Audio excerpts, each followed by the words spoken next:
Do you remember it?" "Remember? I should think I did. I cried for 2 weeks. Nearly ruined my eyes.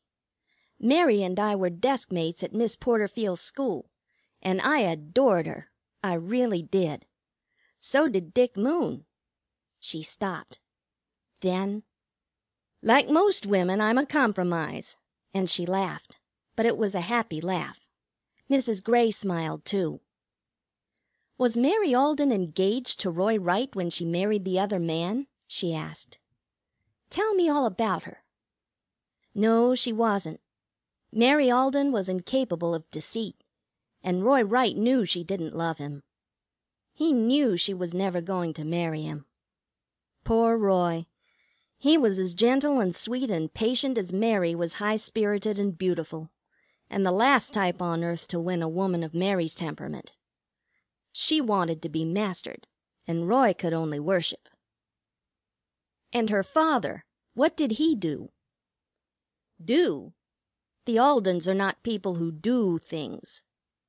The day after the news came, he and General Wright walked arm and arm all over Yorkburg, and their heads were high, but oh, my dear, it was pitiful. They didn't know, but they were clinging to each other, and the Major's face was like death." "Didn't someone say he had been pretty strict with her, held too tight a rein?" "Yes, he had, and he deserved part of his suffering. His pride was inherited, and Mary could go with no one whose great-grandparents he didn't know about. But Mary cared no more for ancestors than she did for Hottentots. When she met this Mr. Cary, a young English actor, at a friend's house in Baltimore, she made no inquiry as to whether he had any, and fell in love at once. He was a gentleman, however. That was as evident as Major Alden's rage when he went to see the latter and asked for Mary. Mrs. Rodman happened to be in the house at the time, and what she didn't see she heard. She says the one thing you can't fool her about is a counterfeit gentleman, and Ralston Cary was no counterfeit."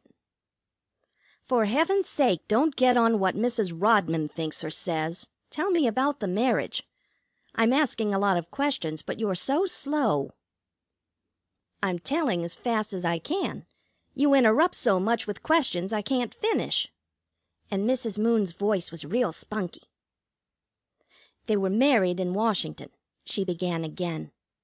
"The morning after the interview with the Major they caught the 5 o'clock train, and that afternoon there was a telegram telling of the marriage. Her father never forgave Mary. 7 months later he died, and after settling up affairs there was nothing left. Alden House was mortgaged to the limit. There were a number of small debts as well as 2 or 3 large ones, and when these were paid and all accounts squared, there was barely enough left for Park to buy his railroad ticket to some city out west, where he had secured a place as resident physician in a hospital. That was 13 years ago." She took a deep breath, as if thinking. 13 years. Since then we've known little about him. You say he is a famous surgeon? We've never heard it in Yorkburg." "Of course you haven't. Yorkburg has heard nothing since 1865. But there are a good many things it could hear." And Mrs. Grey laughed, but with her forehead wrinkled, as if she were trying to understand something that was puzzling her. And then it was Mrs. Moon said something that made understanding come rolling right in on me. The answer to that look on Miss Katherine's face the night of the Reagans' ball was as plain as Jimmy Jenkins's nose, which is most all you see when you see Jimmy. It was like I thought. It was a man. "Ophelia," said Mrs. Moon, and she moved her chair closer to Mrs. Grey and leaned forward with her hands clasped. "Did you ever hear Dr. Alden speak of a Miss Trent, Miss Katherine Trent?" "No. You mean—" "Yes, she's the one. Park Alden and Katherine Trent were sweethearts from children. Shortly after Mary's marriage something happened. There was a misunderstanding of some kind, and they barely bowed when they met. Everybody was sorry, for it was one of the matches Heaven might have made without discredit. Soon after Park went away, Catherine went off to some school just outside of Philadelphia, and so far as is known, they've never seen each other since. Mrs. Gray brought both hands down on her knees. I knew it was something like that. I knew it. Dr. Alden is just that sort of a man. And it's Catherine Trent? I wish I'd known it before she went away. What would you have done? Mrs. Moon looked frightened. She's very timid, Mrs. Moon is, and always afraid of telling something she oughtn't. What could you have done? Looked at her better. She's certainly good to look at. Not beautiful, but a face you never forget. And Dr. Alden is the kind that never forgets. But tell me something about the child. How did she get here? Her nurse brought her. Her father kept her after her mother's death, taking her about from place to place with this old Negro mammy until she was 3, when he died suddenly, strange to say, in the same place his wife died, Mobile, Alabama. Why did the nurse bring her here? Was she a Yorkburg darky? No, but she had heard Mr. Cary say there was an orphan asylum here, and not knowing what else to do, she came on with her. She told the board lady she had heard the child's father say 100 times he would rather see her dead than have her mother's family take her, and she begged them not to let it be known who she was until she was old enough to understand. Just then Bobby Moon laid out flat on his back and kicked up his heels, and Billy looked so disgusted I stopped the story I was trying to tell. "You ain't talking sense," he said, "and I'm not going to listen any more. An ant can't eat an elephant in half an hour and leave no scraps." And he rolled over and began to fight Bobby. Sarah Sue and Myrtle, who'd been playing with their mother's muffin tippet, got to fussing so about which should have her hat that Mrs. Moon, hearing it, jumped up, and I heard her say, "Mercy me, do you suppose she heard?" I never was so glad of a fight in my life. The more fuss was made, the more chance there was of my being forgot, and presently I told Mrs. Moon I had to go home. The boys said they didn't care. My stories were rotten anyhow, and out I went, and ran so fast I had such a pain in my side I could hardly breathe. But I didn't go in right away.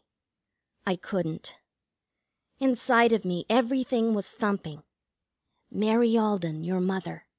Mary Alden, your mother. Mary Alden, your mother. There was no other thought but that. Presently I turned and went down to King Street, to where the Reagans live, and in the dark I stood there and shook my fist at my dead grandfather.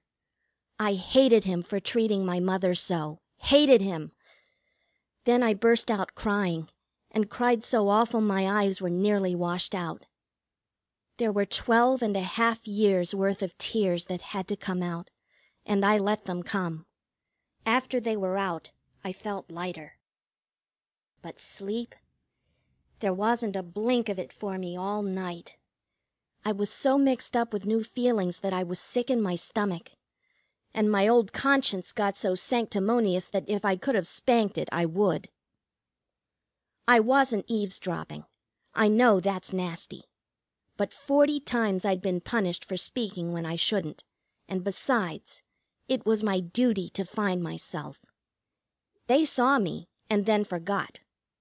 If they hadn't wanted me to know what they were saying, they shouldn't have said it. But that didn't do my conscience any good. I hate a conscience. It's always making you feel low down and disreputable. I don't believe I will say anything to my children about one, and let them have some peace. For 2 days I didn't have any. Then I decided I'd wait until Miss Katherine came, and not say anything to her or to anybody about what I'd heard until I found out a little more about that remembrance in her face. But the waiting for her is the longest wait I've ever waited through yet. It certainly is queer what a surprise you are to yourself. Before I knew that my mother and her father and his father and some other fathers behind